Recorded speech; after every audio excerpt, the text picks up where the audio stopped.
महत्वाची बातमी, जैसलमेर शहरामध्ये पुन्हा सायरन वाजायला आता सुरुवात झालेली आहे। महत्वाची बातमी आपण पाहताय, जैसलमेरमध्ये ड्रोनने हल्ल्याचा प्रयत्न, प्रत्येक हल्ला हाणून पाडण्यात आलेला आहे आणि आता पुन्हा या ठिकाणी सायरन वाजायला सुरुवात झालेली आहे। पाकिस्तानच्या कुरापती या काही संपत नाहीयेत। वारंवार ड्रोन आणि मिसाईलला हल्ल्याचा प्रयत्न आणि या प्रत्येक हल्ल्याला प्रत्युत्तर दिलं जातंय। अमेरिका परराष्ट्र सचिव मार्को रुबियो दोन्ही देशांच्या संपर्कात आहेत। भारत पाक संघर्ष संपवण्याचा प्रयत्न करत आहोत असं अमेरिकेने म्हटलेलं आहे।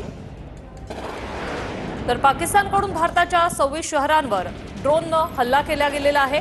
4 राज्यांमधील 26 शहरांवर पाकचा हा ड्रोन हल्ला पाहायला मिळालेला आहे। भारतीय सैन्यानं पाकचा हा ड्रोन हल्ला पूर्णपणे हाणून पाडलेला आहे। एकही ड्रोन हल्ला यशस्वी होऊ दिलेला नाहीये। सलग दुसऱ्या दिवशी आज पाकिस्ताननं शस्त्रसंधीचं उल्लंघन केलेलं आहे। पुन्हा एकदा 4 राज्यांना पाकिस्ताननं आज लक्ष्य केलं। अनेक ठिकाणी ड्रोन हल्ले केले, गोळीबार केलेला आहे, मिसाईल डागलेले आहेत, तोफगोळे डागलेले आहेत। मात्र पाकिस्तानचा एकही हल्ला हा यशस्वी झालेला नाहीये। कित्येक ठिकाणी, प्रत्येक ठिकाणी खरं तर ड्रोन जे आहेत ते हवेतच उडवलेले आहेत आणि भारतीय सैन्याने हे प्रत्युत्तर दिले। जम्मू एम्स हॉस्पिटल जवळ पाकिस्तानी ड्रोन दिसलेला आहे। यावेळी हॉस्पिटल, धार्मिक स्थळं, एअरपोर्ट आणि नागरी वस्त्यांना पाकिस्ताननं टार्गेट केलंय।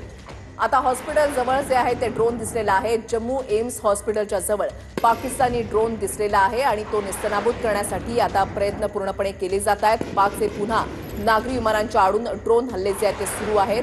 आता रात्रीचे जवळपास 11:30 वाजता आहेत। 8 वाजल्यापासून 8:15 वाजल्यापासून हे ड्रोन आणि मिसाईलचे हल्ले पाकिस्तानकडून सुरू आहेत आणि आता जवळपास 3 तास होऊन गेलेले आहेत। जैसलमेर शहरामध्ये पुन्हा सायरन वाजायला आता सुरुवात झालेली आहे। राजस्थानमधलं जैसलमेर हे पर्यटनाच्या दृष्टीनं अत्यंत महत्त्वाचं ठिकाण, एलओसी जवळचं हे ठिकाण, आता या ठिकाणी पुन्हा सायरन वाजायला सुरुवात झालेली आहे। पूर्ण खबरदारी भारतीय सैन्याकडून घेतली जाते। एलओसी जवळची सर्व गावं जी आहेत ती रिकामी करण्यात आलेली आहेत। त्या ठिकाणच्या लोकांना सुरक्षित स्थळी आज सकाळपासूनच हलवायला, गेल्या काही दिवसांपासून हलवायला भारतीय सैन्यानं सुरुवात केलेली आहे। कुठलंही नुकसान होऊ नये, कुठलंही आर्थिक नुकसान होऊ नये, जीवितहानी होऊ नये यासाठी भारतीय सैन्याकडून पूर्णपणे खबरदारी घेतली जाते आणि त्याचाच हा एक भाग म्हणावा लागेल की ब्लॅकआउट झालेला आहे।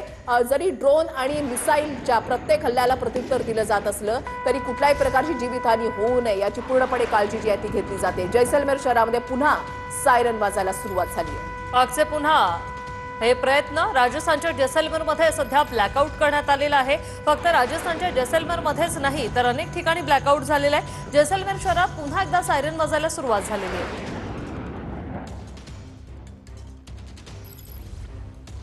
पठाणकोटमध्ये पाकिस्तानचे ड्रोन भारतीय लष्करानं पाडलेले आहेत। पठाणकोट एअरबेसचं कुठलंही नुकसान झालेलं नाही। पठाणकोट एअरबेसला काल सुद्धा टार्गेट करण्यात आलेलं होतं, मात्र त्यांचे प्रयत्न हे निष्क्रिय ठरलेले आहेत। तर आता पठाणकोटमध्ये पाकिस्तानचे ड्रोन भारतीय लष्करानं पाडलेले आहेत। तिकडची काही दृश्य जी आहेत ती समोर येत आहेत। पठाणकोट एअरबेसचं कुठलंही नुकसान झालेलं नाही। आज मिसाईल टाकण्यात आली होती तर जम्मू, नौशेरा, सांबा, पोखरणमध्ये पाकचे ड्रोन भारतीय सैन्याकडून पाडण्यात आलेले आहेत। राजस्थानच्या पोखरणमध्ये पाकचा ड्रोन हल्ला जो आहे तो हाणून पाडलेला आहे। तर फिरोजपूरमध्ये पाकच्या ड्रोन हल्ल्यात एक कुटुंब मात्र जखमी झालेलं आहे। 3 जण यात जखमी झालेले आहेत आणि जखमी कुटुंबियांना रुग्णालयात दाखल करण्यात आलेलं आहे। हा जळदा ड्रोन घरावर पडला आणि त्यात हे कुटुंब जखमी झालेलं आहे। फिरोजपूरमध्ये पाकच्या ड्रोन हल्ल्यात एक कुटुंब जखमी झालेलं आहे। पंजाब, जम्मू, राजस्थान, गुजरातला आज टार्गेट करण्यात आले। जवळपास 26 शहरांवर ड्रोन आणि मिसाईलच्या माध्यमातून पाकिस्तानचे नापाक प्रयत्न, नापाक हल्ले, मात्र प्रत्येक हल्ल्याला परतवून लावण्यात आपलं एअर डिफेन्स सिस्टीम हे यशस्वी ठरलेलं आहे। भारताकडून पाकच्या गोळीबाराला जोरदार उत्तर दिलं जात आहे, चोख प्रत्युत्तर दिलं जात आहे। जम्मू काश्मीरमध्ये सर्व ड्रोन हल्ले भारतानं पाडलेले आहेत।